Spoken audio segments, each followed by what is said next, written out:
बिस्मिल्लाहिर्रहमानिर्रहीम। अस्सलाम वालेकुम नाज़रीन, आप यूट्यूब और फेसबुक चैनल देख रहे हैं। मैं राना उज़ैर हूँ। नाज़रीन इकराम, बहुत बड़ी ब्रेकिंग न्यूज़ लेकर आपकी खिदमत में हाजिर हुआ हूँ। आप सबको याद होगा कि इमरान खान को जिस तरह से इक़्तिदार के ईवानों से निकाला, एक रजीम चेंज ऑपरेशन लॉन्च किया गया जिसको अमरीकी साजिश का नाम दिया गया कि अमरीका ने इमरान खान को हटाकर एक इम्पोर्टेड हुकूमत अवाम पर मुसल्लत कर दी।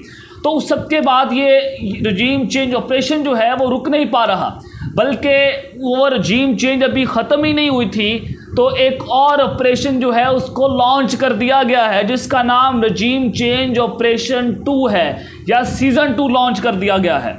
ये बहुत बड़ी और होशरुबा इंकशाफात लेकर आपकी खिदमत में हाजिर हुआ हो और इसका मरकज़ी किरदार कौन है, यह आपके लिए जानना ज़रूरी है कि अब की बार जो मरकज़ी किरदार है वो आसिफ अली जरदारी है, जो बैरूनी ताकतों के साथ मिलकर एक दफ़ा फिर से पाकिस्तान की सियासत में एक्टिव हो चुका है। ये तमाम तर डिटेल्स आपके सामने रखनी है बमा हक़ाइक़ और बमा सबूत। और दूसरी खबर जिस पर आज हमने बात करनी है कि पंजाब तो हाथ से निकल गया, लेकिन थरथल्ली कहाँ पर मच रही है? वज़ीर आज़म हाउस में। आज वज़ीर आज़म हाउस में जो अनसर्टेनिटी बढ़ गई है, जो इस्लामाबाद में इस वक्त गैर मामूली हरकत हमें देखने को मिल रही है, तो वो बहुत इंपॉर्टेंट है। लंदन से कुछ खबरें हमें मिली हैं, कुछ ज़राए ने हमें खबरें दी हैं, वो तमाम तर डिटेल्स आपके सामने शेयर करनी है क्योंकि नवाज शरीफ ने शहबाज शरीफ की बैंड बजा कर रख दी है। उन्होंने कहा है कि हम उस नहज पर आ चुके हैं कि आगे कुआं और पीछे खाई, और हम आगे जाएंगे तो कुएं में गिर जाएंगे और पीछे जाएंगे तो खाई में गिर जाएंगे। अब हमारी पार्टी जो है उसका नामो निशान पाकिस्तान में मिटने जा रहा है। ये तमाम तर डिटेल्स हैं कि एक बदतरीन लड़ाई हो चुकी है शरीफ ख़ानदान में और शरीफ ख़ानदान का जो हाल होने जा रहा है, ये तमाम तफसीलात आपके साथ शेयर होंगी और इस वक्त मुक़्तदर हल्के क्या सोच रहे हैं, ये सारी डिटेल्स वन बाय वन आपके साथ शेयर होंगी। लेकिन अगर आपने चैनल को सब्सक्राइब नहीं किया, चैनल को लाजमी सब्सक्राइब कर लें, बेल आइकन को दबा दें। आने वाली तमाम तरह अपडेट्स आपकी खिदमत में बर वक्त पेश होती रहे। नाज़रीन इकराम, खबरों पर आने से पहले सबसे पहले बात कर लेते हैं कि आज शहबाज शरीफ साहब ने एक खिताब किया नेशनल असम्बली में, असम्बली के फ्लोर पर खड़ा होकर खिताब किया। और आज चंबे की बात यह थी, हैरानगी की बात यह थी कि एक ही हुकूमत है और उसी की अपोजिशन जो है वो पाकिस्तान की तारीख में पहली दफ़ा ऐसा हुआ है, हुकूमत की अपोजिशन बैठी हुई है। और आज जिस तरह से फिर भी शहबाज शरीफ की टांगें कांप रही थी, जो बौखलाहट का वो शिकार थे, उसकी नज़ीर भी कहीं नहीं मिलती। तो आज उन्होंने कहा असम्बली के फ्लोर पर खड़े होकर कि बताएं कि हम चोर दरवाजे से आए हैं। जी जनाब, आप चोर दरवाजे से तो आए हैं। मैंडेट आपने एक उसको तस्लीम करने से इनकार कर दिया। इमरान खान जो है वो मुल्क की सबसे बड़ी पार्टी है, वो असम्बली में नहीं बैठी हुई, लेकिन चोर चक्के डाकू जो हैं वो आज असम्बली पर कब्जा करके बैठे हुए हैं। ये चोर दरवाज़ा नहीं है तो और क्या है? शहबाज शरीफ कहते हैं मौलाना फजल रहमान, आसिफ जरदारी, मक्सी, मैंगल, दावड़ और भूतानी, ANP, बाकी जमातों ने सब ने मिलकर मुझे वज़ीर आज़म मुंतखब किया। जनाब, इनकी क्या औकात है? ये अवाम के वोटों पर पलते हैं। मौलाना फजल रहमान ने आपको कैसे मुंतखब कर दिया? 22 करोड़ अवाम का ये पाकिस्तान है। ये मौलाना फजल रहमान, आसिफ जरदारी का पाकिस्तान नहीं है, ये इन चोर चक्के डाकुओं का पाकिस्तान नहीं है, ये हमारा पाकिस्तान है। हम जिसको चाहेंगे मुंतखब करेंगे। अब आ जाए कि इमरान खान के खिलाफ एक साजिश पकड़ी गई है जिसको रजीम चेंज ऑपरेशन सीज़न 2 कहा जा रहा है।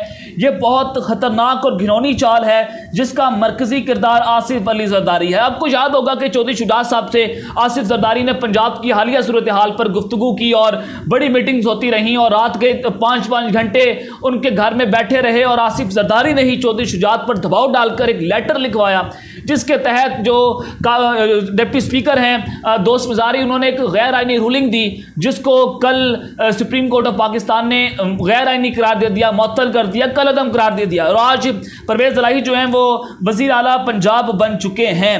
तो ये खबर आप स्क्रीन के ऊपर देख रहे हैं। आदिल राजा साहब हैं, मेजर साहब हैं, बड़े मौजूद हैं हमारे, और ये भी आजकल ज़ेर अताब हैं कुछ बड़ी ताकतों के, और ये पाकिस्तान से फ़रार हो चुके हैं। तो इस वक्त ये लंदन में मुकीम है। तो उन्होंने कुछ दावे किए हैं, वो मैं आपके साथ शेयर करता हूँ। ये ट्वीट कर रहे हैं, is it true that Asif Ali Zardari gifted a PKR Pakistani ₹3 billion Jumeirah palm beach villa in Dubai to Chaudhry Salik Hussain?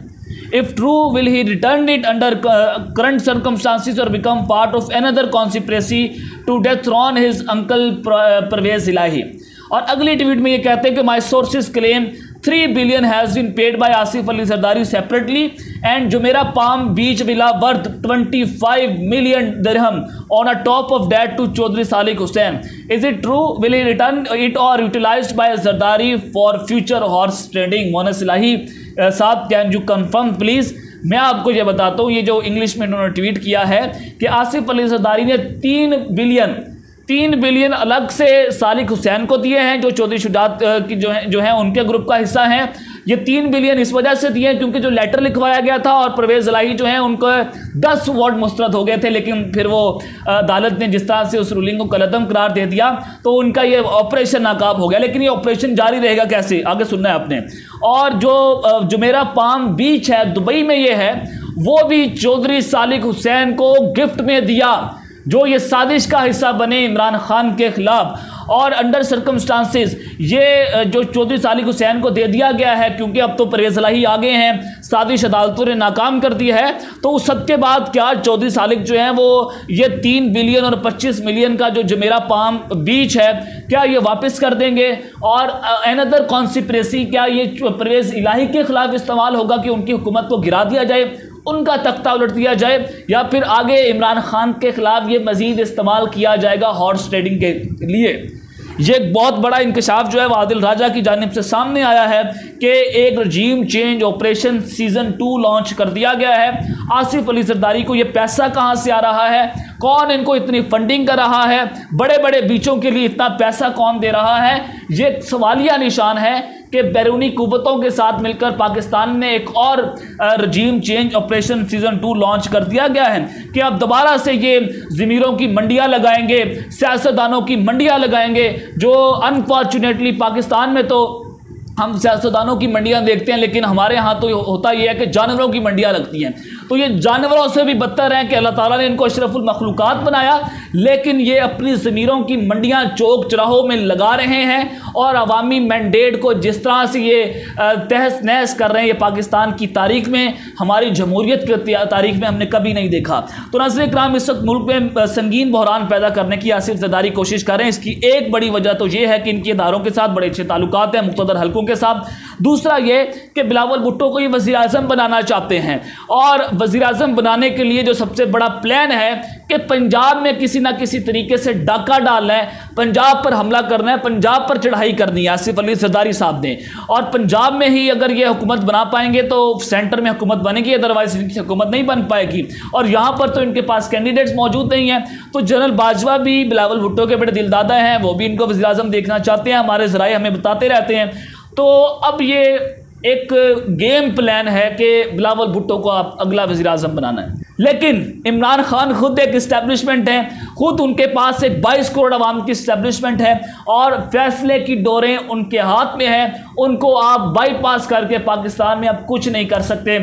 कल आवाम ने बता दिया कि पंजाब के अंदर एक वज़ीर आला बना है, लेकिन जश्न कहाँ पर मनाए जा रहे हैं? मर्दान में, पेशावर में, कराची में, डेरा गाजी खान में जश्न वहाँ मनाए जा रहे हैं, और वज़ीर आला जो है वो पंजाब में बना है। तो आप ये देख सकते हैं।